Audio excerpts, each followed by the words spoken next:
Okay, statistics, that's what we're talking about today. So what I want to do is an introduction. And the first thing that you want to know is there's two main branches of statistics, both of which that we'll be doing in this class, okay? So two main branches. It's not showing up. It's not at all? No, you're... Oh, I'm too far away? Is that better? This experiment's not going so well so far, huh? Sorry. How about now? Whatever. We'll see how it goes. Two main branches of statistics. The first is descriptive.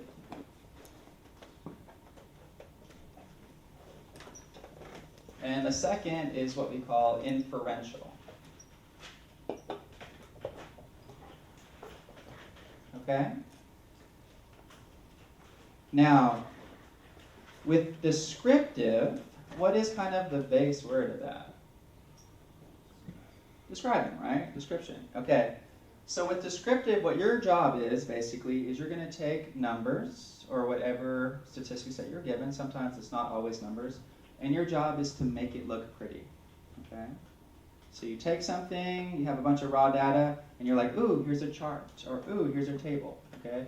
And I've made it look pretty. That's all your job is. Okay? So I have here, it consists of describing, organizing, summarizing. Describing, summarizing, organizing,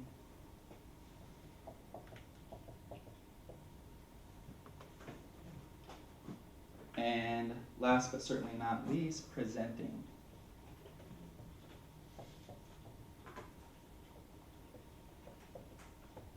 Okay?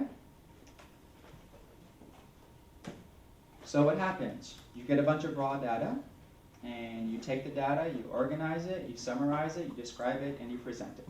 That's your job. Okay? The first half of our semester, that's all we'll be doing. All right?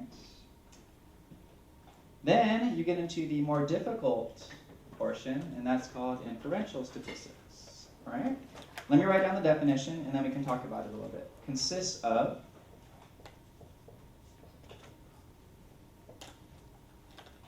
generalizing,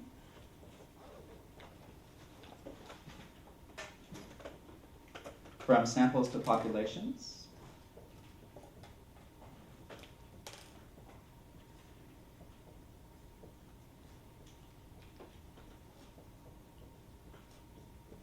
generalizing from samples to populations, performing hypothesis tests,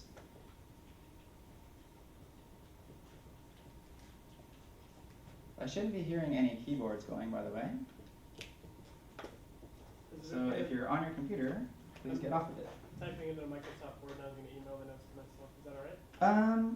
That's fine, I guess. The problem is, I'm going to do a lot of pictures and stuff, so it's going to be hard to do that in Word. Determining relationships among variables.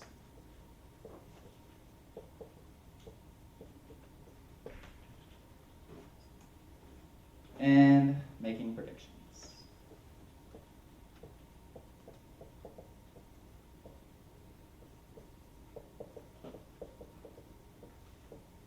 Long definition.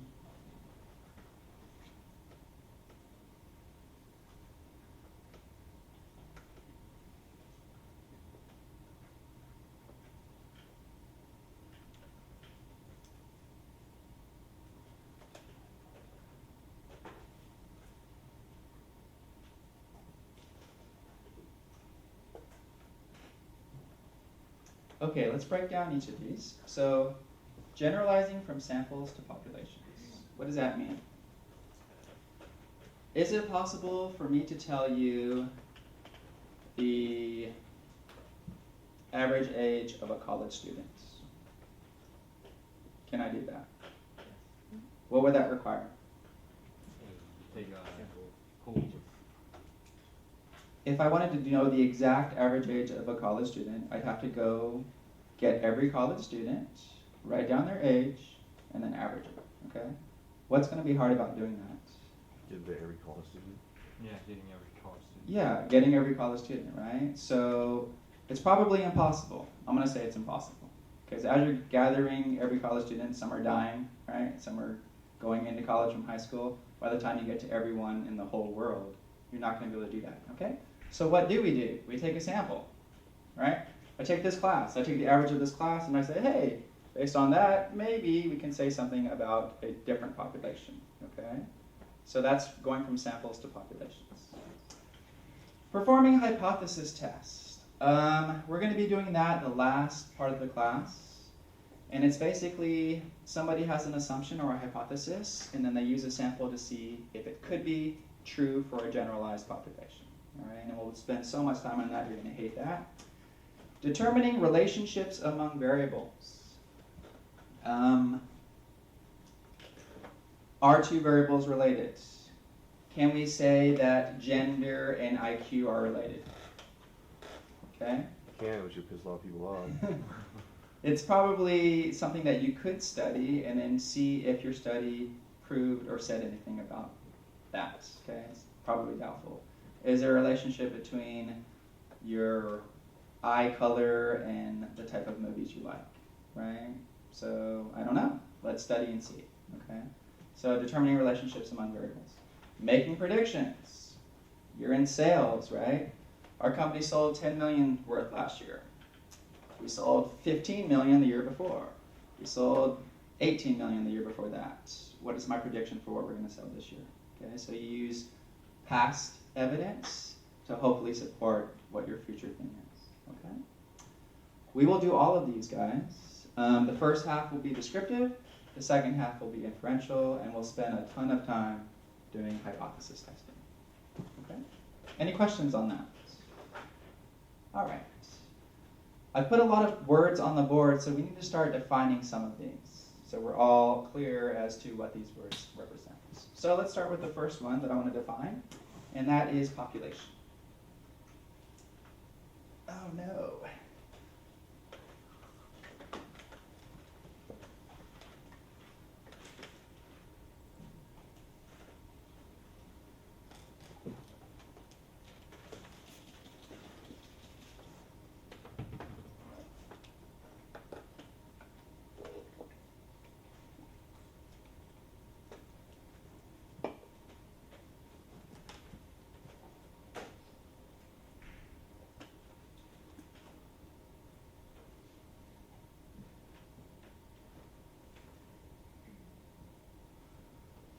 Okay, when you hear the word or term population,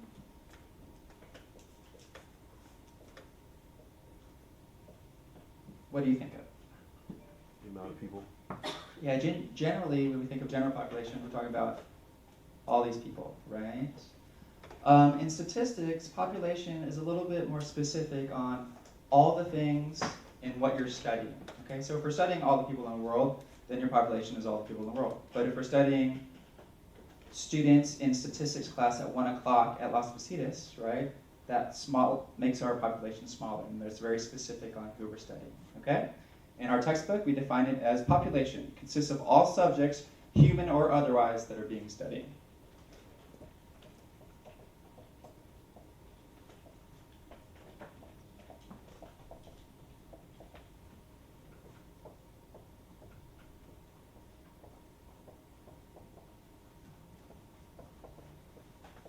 Consists of all subjects, human or otherwise, that are being studied.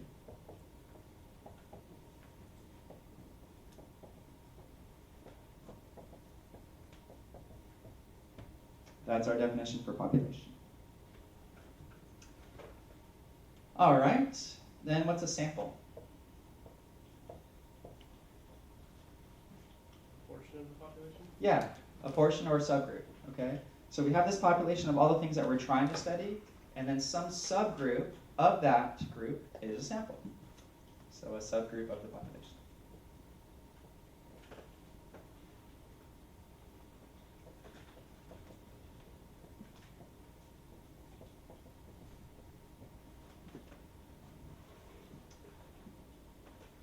All right, Moving on. Variable.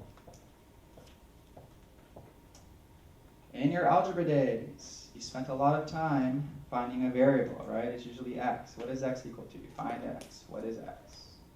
In statistics, a variable is not necessarily just a number that you're trying to find. Okay, it could be another attribute as well. So the definition in our class for a variable is a characteristic or attribute that can assume different values. Characteristic or attributes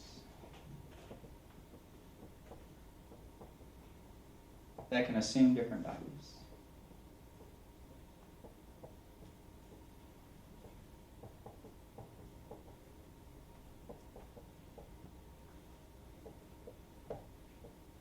Okay, and that's important.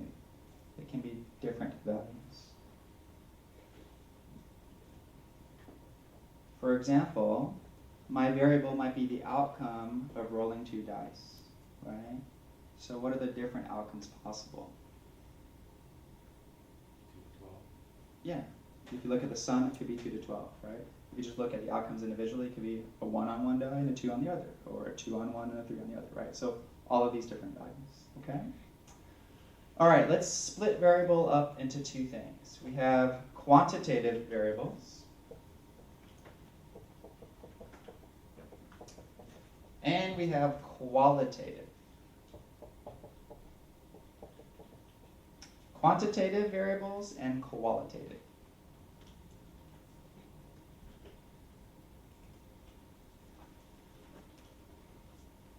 Let's do qualitative first. What is the first part of qualitative? Quality, right? So it's a quality or specific characteristic, right? So these are variables that can be placed in distinct categories. So look at it as placed into distinct categories.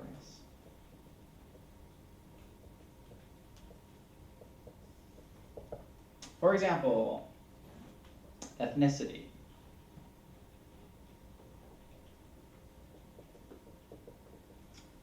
Religion. Okay. What else? What else is something that would place it in distinct quality categories? What? Gender. Gender. What else? Age groups. Yeah, you could split it up into specific age groups, but you know we're about to go to quantitative, right? It's with quantities. But sure, you could say teens, adults, right? Something like that. Blood type. You know, this list goes on and on and on, right? Your high school grade, sophomore, senior, junior, freshman, on and on and on. Okay. Quantitative variables are numeric in nature.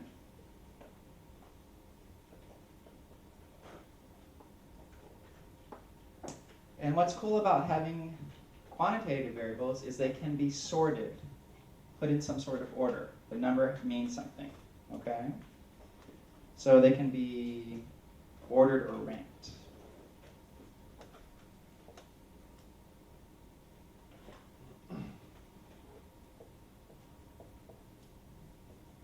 Ordered or ranked. All right, give me a variable that's generally a number. Height. Age. Height. Age. Temperature. Weight. Okay?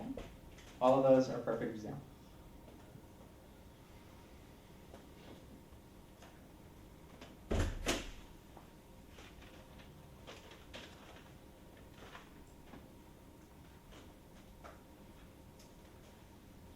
Okay, let's break quantitative down. There's 2 types of quantitative variables.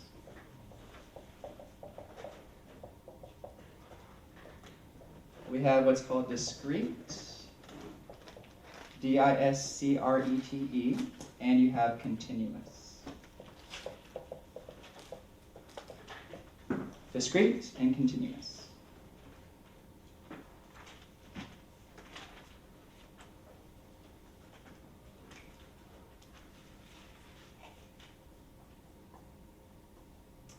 Okay, with discrete, These are variables that assume values that can be counted.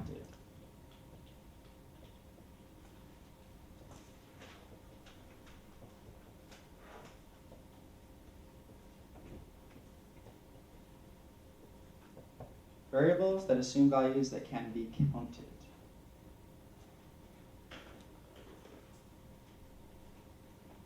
Okay? Number of people in this room. Number of laptops. Number of markers. Number of light bulbs. Okay? All of these things that I can count. All right? Continuous variables is a little bit harder to define. So the way we define it is it can assume any values between any two specific values. Okay? Can assume any value between two specific values.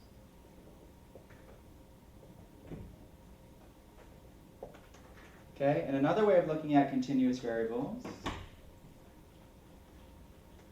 it's a variable obtained by measuring.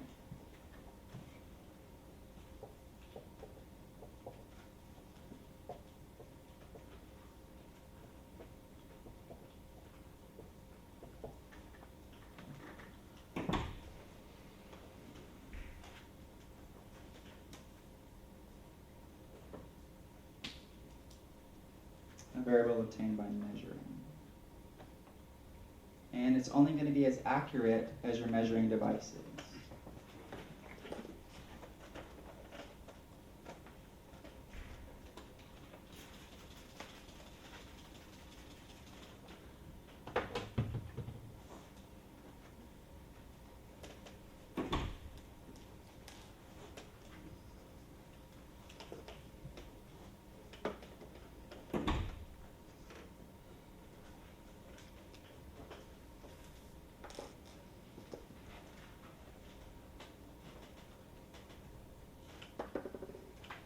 Okay,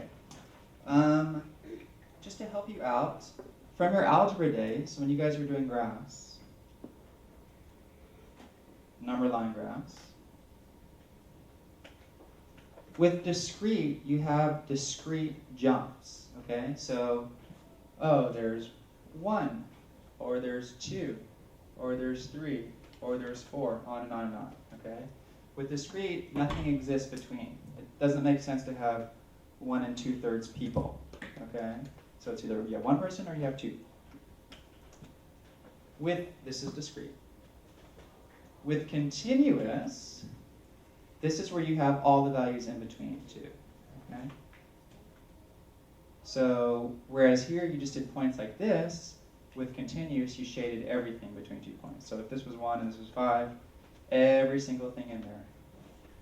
3.5267896, that's in there, okay? Everything's in there, okay? So this is your picture that you want to think of with continuous, and this is your picture where you're jumping with discrete, okay? All right, what I'd like to do now is I'm going to give you a variable, and then you tell me if it's discrete or continuous. And I'll give you the hardest ones, because if you can do the hardest ones, then you can certainly do the easiest ones. Okay, are we ready?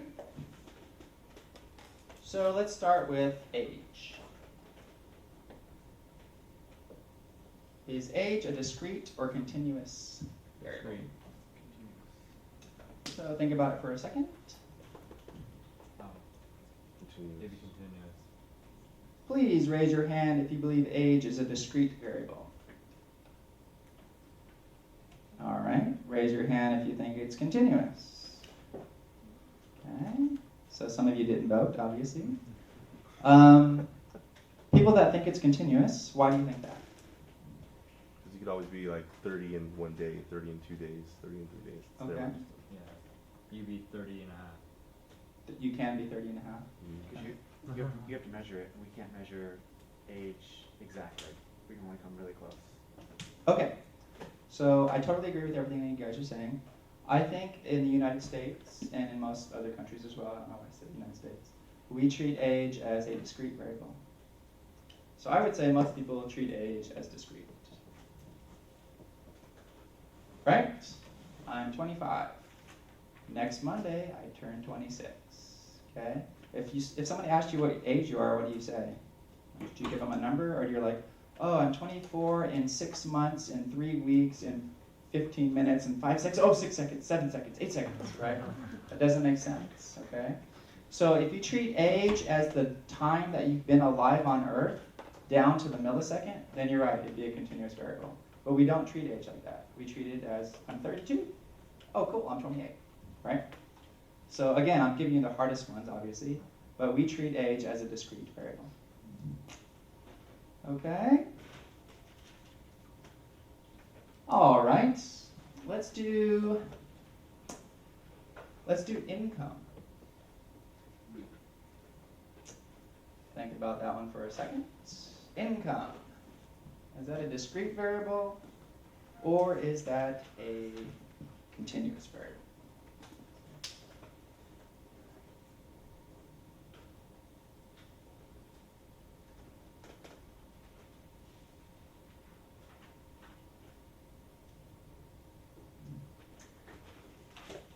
How many people think income is discrete? Raise your hand. Okay, and how many think it's continuous? Okay, so we're like 50-50 on this one. Cool. So people that think it's continuous or discrete, tell me why. Anybody? For discrete, we treat income just like age. You give like a whole number, like I make 10 grand every year, or, you know, something like that. Okay. What about continuous? The people that thought it was continuous, maybe? Yes, no? All right. I am an amazing teacher. And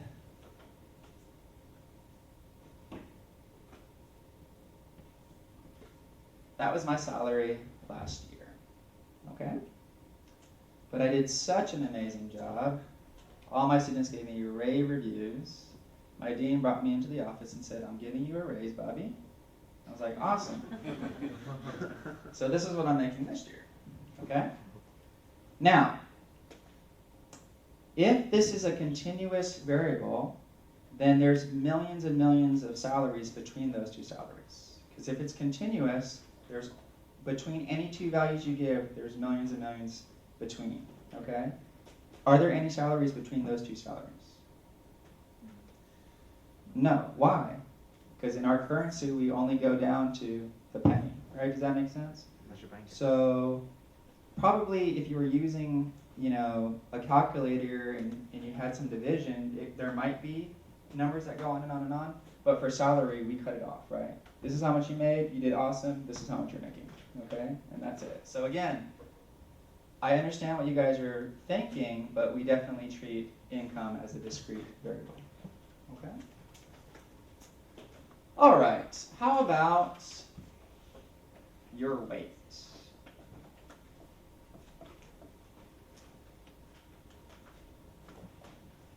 Again, this is kind of tricky because if somebody asks you how much you weigh, you generally say, oh, I weigh about 175, right? Is weight continuous or is it discrete? It's continuous. It can be measured. Yes, weight is continuous, right? You get on a scale and you look at the scale, and depending on how accurate your scale is, that's what you're going to say, right?